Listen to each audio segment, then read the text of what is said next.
میں اور ایک مثال دوں گا. دو لوگ تھے جو آپس میں بہت محبت کرتے تھے, فاروق اور صالحہ.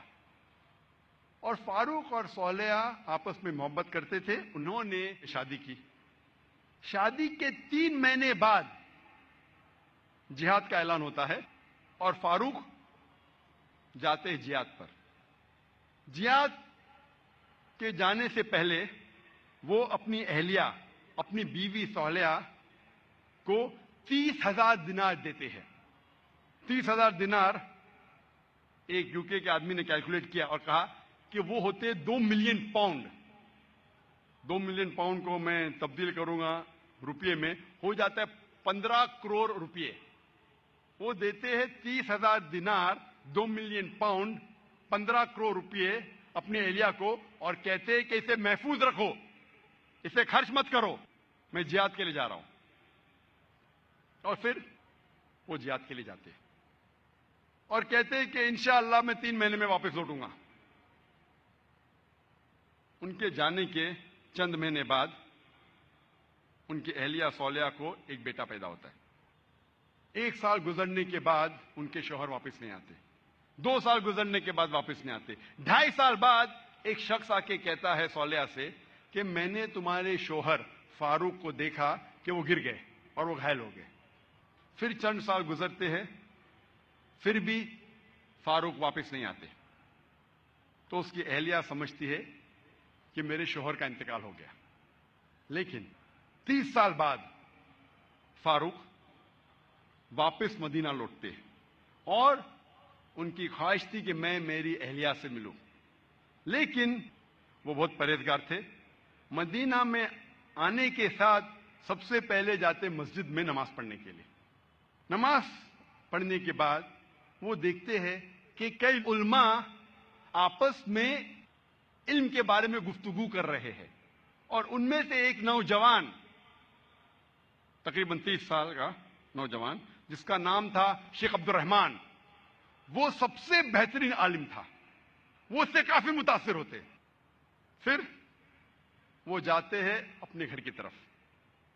جب گھر میں داخل ہوتے ہیں تو اپنی بیوی صالحہ سے ملتے ہیں.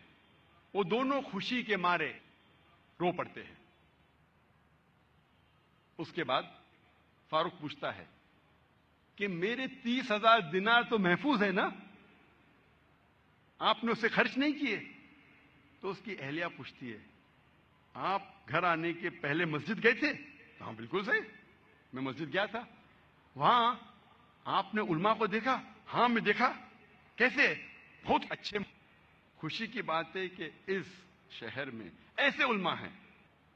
تو اس کی اہلیہ اس سے پوچھتی ہے سب سے بہترین عالم آپ کو کون لگے؟ تو فاروق کہتے سب سے بہترین عالم تھے شیخ عبد الرحمان.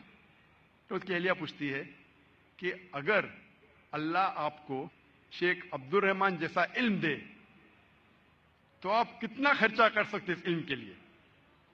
تو فاروق کہتا ہے یہ سارے 30,000 دینار میں خرچ کر سکتا ہوں ایسا علم حاصل کرنے کے لیے.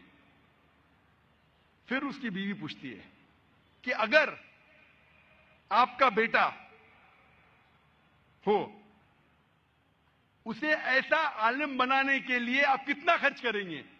تو فاروق کہتے میں 30,000 دینار سے زیادہ خرچہ کر سکتا ہوں, 15 کروڑ روپے سے زیادہ خرچہ کر سکتا ہوں اپنے بیٹے کو شیخ عبد الرحمان بنانے کے لیے.